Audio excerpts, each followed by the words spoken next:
khairul qarni sumayalun. Sebaik-baik masa ketika aku hidup bersama sahabat.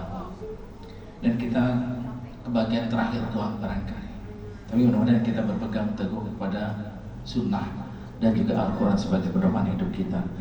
Alhamdulillah hamdan katsiran tayyiban mubarakan. Asyhadu an la ilaha illallah wahdahu la syarika lah wa asyhadu anna Muhammadan abduhu wa rasuluh. Allahumma salli wa sallim ala sayyidina Muhammad wa ala alihi wa ashabihi ajma'in. Ya ayyuhalladzina amanu taqullaha haqqa tuqatih wa la tamutunna illa wa antum muslimun. Wa qala rabbi shrah li sadri wa yassir li amri wahlul 'uqdatam min lisani yafqahu qawli. Amma ba'd. Jamaah Masjid Darut Tauhid yang dirahmati Allah Subhanahu wa taala, puji dan syukur selalu tidak pernah putus dari lisan kita menjadi orang yang pandai mensyukur nikmat. Wa qalilun min ibadiyasy syakur, karena Allah bilang dalam Al-Qur'an sangat sedikit orang yang pandai bersyukur, dan kita pengen termasuk orang yang sedikit tadi. Di dalamnya ada kita yang pandai bersyukur. Salawat dan salam tak lupa kita sampaikan kepada junjungan Nabi kita Muhammad sallallahu alaihi wasallam yang telah membawa agama dari tempat kelahiran beliau di Makkah Al-Mukarramah sampai ke Indonesia. Itu karena beliau menjadi rasul untuk sekalian alam. Wa ma arsalnaka illa rahmatan lil alamin. Nabi Muhammad diutus bukan hanya untuk orang Arab, tapi untuk orang Indonesia juga kebagian. Dan kita ingin mendapatkan nanti di yaumul hisab izin Allah syafaatnya buat umat yang setia berpegang kepada Al-Quran dan Sunnahnya. Hadirin jamaah ibu, bapak ibu yang dirahmati Allah Subhanahu wa taala, mungkin baru kemarin malam ada banyak kegiatan-kegiatan dalam rangka Al-Quran sebagai pedoman hidup kita yang diturunkan oleh Allah Subhanahu wa taala kepada Nabi Muhammad dan untuk kita umatnya. Karena itu Al-Quran yang mulia ini ditaruh di tempat yang mulia, Baitul Izzah, dibawa pada malam yang mulia yaitu Lailatul Qadar, dibawa juga oleh makhluk yang dipilih dan mulia yaitu malaikat Jibril, dan diserahkan kepada manusia yang mulia yaitu Nabi kita Muhammad sallallahu alaihi wasallam, dan siapa yang membacanya akan menjadi orang yang mulia. Begitulah, gak akan pernah ketinggalan dari tempat yang mulia, hari yang mulia, dibawa oleh makhluk yang mulia, diserahkan kepada makhluk yang mulia, dan yang membacanya pun akan menjadi mulia. Kita semua ingin dijadikan hamba-hamba Allah yang mulia karena Al-Quran. Jadi jangan coba-coba Al-Quran itu dicampakkan. Wa ma'a'radu an dzikri fa inna lahu ma'isyatan dhanka wa nahsyuruhu yaumal qiyamati a'ma. Allah bilang dalam Al-Quran, siapa orang yang membelakangi aku, yaitu Al-Quran, maka aku akan jadikan hidupnya sempit buat dia. Karena itu kita gak ingin menjadi orang yang mencampakkan Al-Quran yang sudah menjadi pedoman buat kita sebagai umat Nabi Muhammad SAW. Al-Quran itu adalah bacaan, Pak. Kalimat bahasa Arab itu qara'a yaqra'u Qur'anan. Jadi bacaan ditambahin huruf alif dan nun. Asalnya qara'a yaqra'u, iqra, nggak ada nunnya. Tapi ketika dibaca qara'a yaqra'u Qur'anan, dalam kaidah bahasa Arab kalau ada alif dan nun itu berarti bacaan yang sempurna. Jadi Al-Quran itu bacaan yang sempurna, itu secara istilah. Karena itu kita ingin berinteraksi coba dengan Al-Quran. Ulama memberikan pengertian Al-Quran biar kita termotivasi untuk mengkaji, membaca, dan mentadaburinya. Ada yang memberikan definisi Al-Quran adalah wal kalamullah. Kita punya Al-Quran di rumah. Kita bahkan lihat di masjid itu banyak Al-Quran. Sampai di tempat-tempat jual buku pun seperti Gramedia, Al-Quran banyak sekali dengan tipe-tipe yang berbeda-beda, dan tinggal kita membaca, membeli, dan mengamalkan atau mempelajari isinya. Itulah Al-Quran. Kalamullah adalah pembicaraan atau ucapan-ucapan Allah. Jadi kalau Bapak sama saya baca Quran, kita sedang dialog. Makanya kalau ada orang baca Bismillahirrahmanirrahim, Alhamdulillahirabbil alamin, Arrahmanirrahim, tahu artinya? Kalau tahu artinya dia meresapi itu. Mestinya dia paham artinya. Kalau dia paham, maka setiap kali bacaan yang ada di Al-Quran pasti dia akan hanyut terbawa dengan Al-Quran. Kalamullah. Kita kadang-kadang curhatnya maunya di media sosial. Cerita di media sosial tentang apa yang kita rasakan. Orang lain baca. Kenapa nggak curhat ketika Allah bilang huwal kalamullah? Dia adalah firman-Nya Allah, kalimat-kalimatnya Allah. Yang kalau kita mau curhat sama dia. Orang lagi tidur kita curhat sama dia mestinya. Sang pemilik alam semesta. Ketika kita baca bacaan Al-Quran, mungkin kita akan merenungkan artinya dan menangis. Dan saat itu kita cerita apa yang saya rasakan pada diri saya, dan saya ceritakan kepada Allah, bukan kepada manusia. Ini yang salahnya, kita kadang-kadang suka lebih cepat ngambil kesimpulan. Kita pengen curhat sama teman kita, pengen curhat sama media sosial. Akhirnya Tuhan kita tinggalkan. Huwal kalamullah, dia adalah firman Allah, kalimat-kalimat perkataan Allah yang kalau dibaca semakin cinta. Bapak tahu orang main catur kan? Orang main catur enak gak kalau lagi main dia? Enak, gak sadar 1 jam dia main catur. Pernah gak baca Quran sampai 1 jam seperti orang main catur? Jarang kita temukan. Karena kita gak merasakan Al-Quran itu. Dia adalah perkataan Allah yang ketika kita baca Bismillahirrahmanirrahim, hai manusia, kau dengan menyebut namaku ini, namaku Ar-Rahman yang Maha Pengasih, Ar-Rahim yang Maha Penyayang. Dan dijabarkan lagi oleh para ulama sehingga kita pengen deket. Apa sifat Ar-Rahman, Ar-Rahim itu? Kenapa kita disuruh baca Bismillah? Kullu amrin dzibalin la yubda'u bi bismillah fahuwa abtar. Setiap perbuatan kita kalau nggak dimulai dengan bismillah, nggak ada manfaatnya, nggak ada berkahnya katanya. Sehingga kenapa kita disuruh bismillah?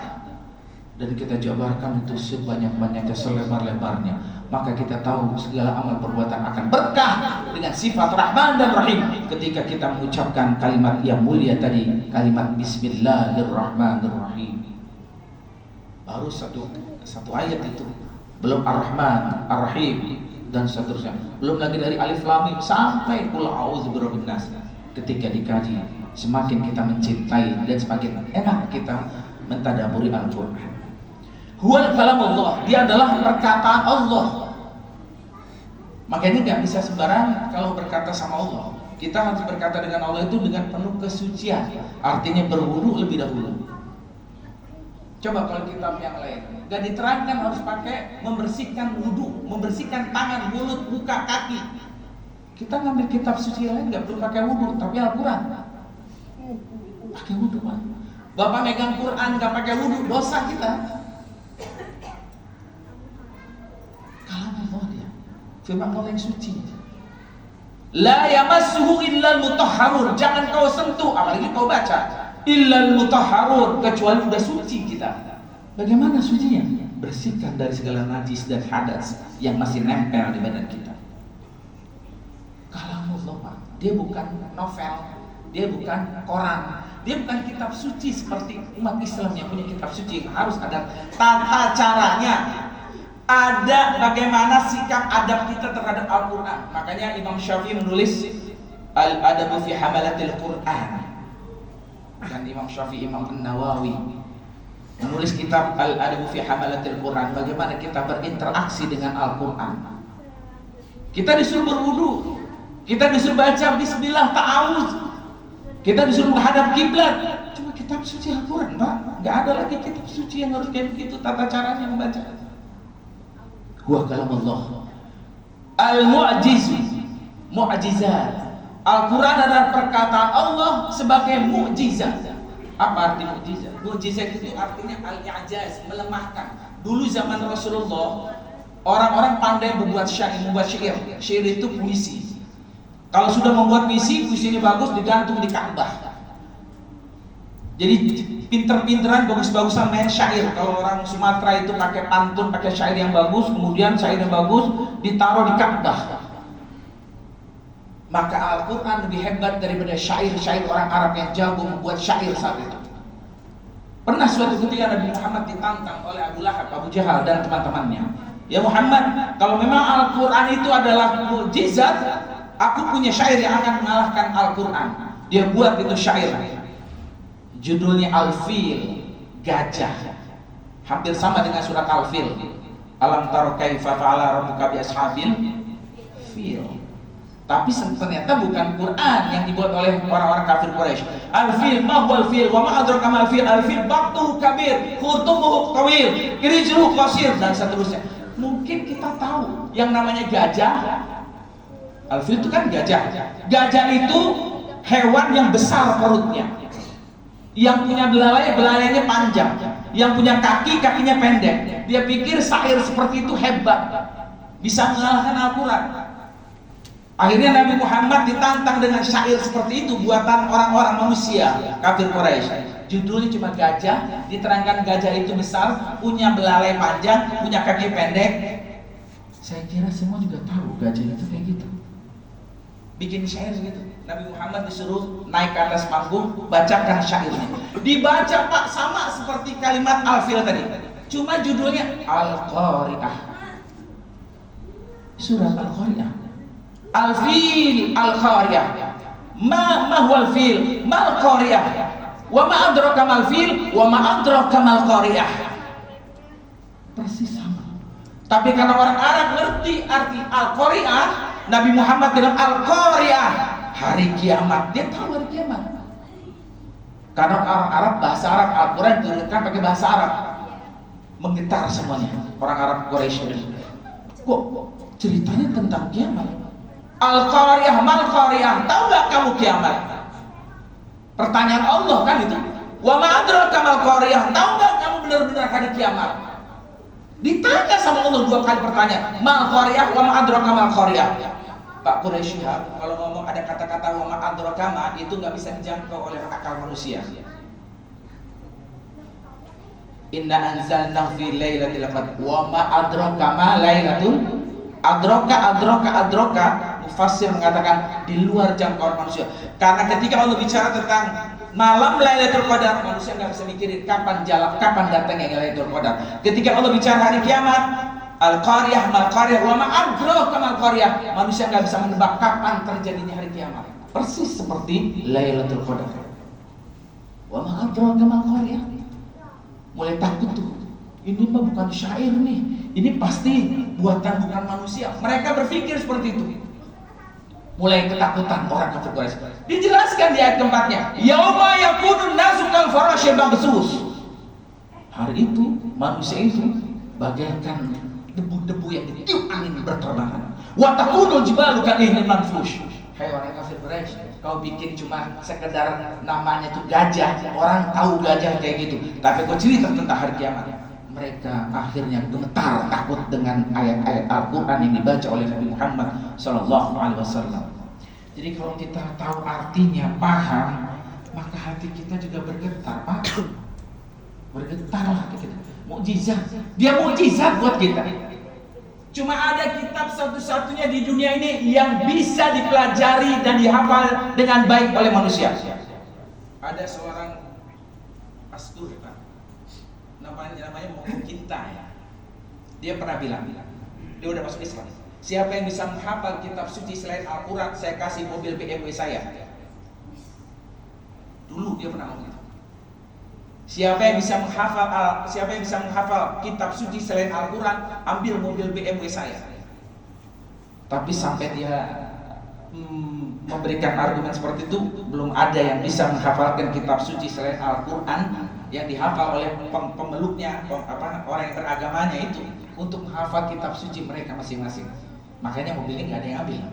Tapi jangan coba-coba, siapa yang hafal Al-Quran 30 juz, ambil mobil saya datengin nanti. Anak-anak yang hafal Quran dari Indonesia. Cuma kitab suci satu-satunya yang gampang, yang mudah dipelajari oleh umat manusia, hanya Al-Quran, Pak. Karena Allah bilang dalam Al-Quran, Walaqad yassarnal Qur'ana lidzikri fahal min muddakir. Aku sudah mudahkan Al-Quran dibaca, dipelajari, ditadaburi, diamalkan oleh manusia. Fahal min muddakir, ada nggak yang mau belajar? Pertanyaan saya barangkali Pak, pertanyaan saya nih, umat Islam ada berapa di Indonesia? 90%. Yang punya Al-Quran umat Islam berapa persen? Turun 85% lah. Ada orang Islam yang nggak punya Al-Quran kan, minjem sama musola kan. Kalau sudah 90% turun 80%, kita tanya lagi, sudah banyak orang Islam yang bisa baca Quran dengan baik dan benar? Turun nggak? Turun nggak? Mungkin turun dari 80%, bisa pernah ada di survei Pak, yang baca Quran dengan baik dan benar hanya 60-70%. Bahkan ada anak ustadz yang nggak bisa baca Quran Pak, baca Quran masih banyak yang salah. Pertanyaannya lagi, berapa persen umat Islam yang mempelajari Al-Quran, benar bacanya Al-Quran dan menghafal Al-Quran? Turun lagi. Dan bagaimana pertanyaan ketiga, pertanyaan berapa banyak orang Islam yang membaca Al-Quran khatam dalam satu hari? Utsman bin Affan 1 rakaat sholat taraweh 1 kali khatam Quran. Utsman bin Affan. Imam Syafi'i setiap kali Ramadan 60 kali khatam Quran. 2 kali khatam Quran dalam satu hari berarti. Ini kan pertanyaan-pertanyaan kita. Kita lebih asik lama megang handphone daripada Quran, jujur aja. Kita bisa megang handphone ini bisa 1 jam, 2 jam, bahkan teman setia kita tidur pun bisa sampai handphone kita di kuping gitu. Tapi nggak pernah Al-Quran menjadi teman tidur kita. Ketika kita mau tidur, kita baca Quran. Al-Mu'jizat, Al-Quran itu mujizat, yang bisa dikalahkan. Seperti contohnya Nabi Muhammad ditantang mengadu syair sama orang Quraisy. Orang Quraisy semuanya mengaku kalah. Ternyata ini bukan buatan manusia, ini buatan Tuhan yang Muhammad. Diakui itu. Nggak ada yang bisa. Bapak tahu Irina Handono Pak? Irina Handono itu pastor juga, seperti Moko Ginta. Pernah saya undang ke kantor saya. Dia bilang, saya ingin mencari kelemahan Al-Quran dari Alif Lam Mim sampai ayat terakhir. Mentoknya di surat Al-Ikhlas. Mentoknya dia di surat Al-Ikhlas. Pada saat dia membaca Qul huwallahu ahad, Allahu samad, lam yalid wa lam yulad wa lam yakul lahu kufuwan ahad, masuk Islam. Ada orang itu di Irina Handono. Kita berapa kali baca Qul hu? Udah enggak itu. Tapi barangkali kita hanya sekedar baca.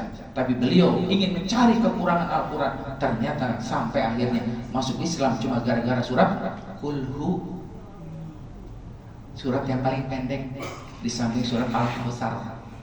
Ini yang barangkali kita ingin pelajari Al-Quran. Jadilah teman kita adalah Al-Quran untuk menjadi pedoman hidup kita, guidance of life kita yang akan menolong kita sampai di hari kiamat nanti. Al-Munazzalu ala Sayyidina Muhammadin, Al-Quran itu selain mujizat diturunkan kepada manusia pilihan, yaitu Nabi kita Muhammad sallallahu alaihi wasallam, bitawatir dengan cara berangsur-angsur. Dulu Al-Quran itu bukan seperti sekarang Pak.